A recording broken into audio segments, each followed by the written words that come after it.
తిరుమల శ్రీవారి లడ్డూ ప్రసాదాన్ని అయోధ్యకు టీటీడీ అదనపు ఈవో వీరభద్రం అక్కడికి తరలించారు. అయోధ్యలో ఈ నెల 22న శ్రీరామ మందిరం ప్రారంభోత్సవం సందర్భంగా భక్తులకు అందించేందుకు శ్రీవారి లడ్డూ ప్రసాదాన్ని పంపుతున్నట్లుగా వీరబ్రహ్మం తెలిపారు.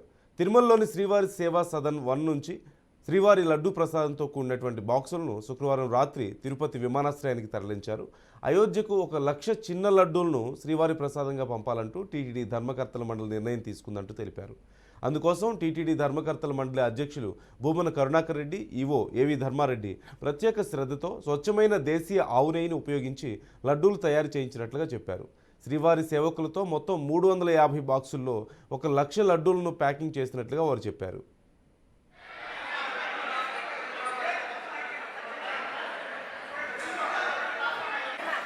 అయోధ్యలో ప్రారంభమయ్యే రామ మందిరం ప్రారంభోత్సవానికి సంబంధించి తిరుమల తిరుపతి దేవస్థానం బోర్డు 1,00,000 లడ్లు పంపాలని తీర్మానించడం జరిగింది.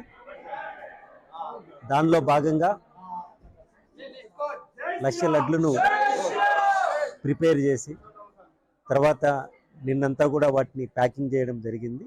ఇప్పుడు వాటిని తిరుపతి ఎయిర్పోర్టుకు ఇక్కడి నుంచి పంపించి అయోధ్యకు కార్గో ఎయిర్ క్రాఫ్ట్ ద్వారా పంపించడం జరుగుతుంది.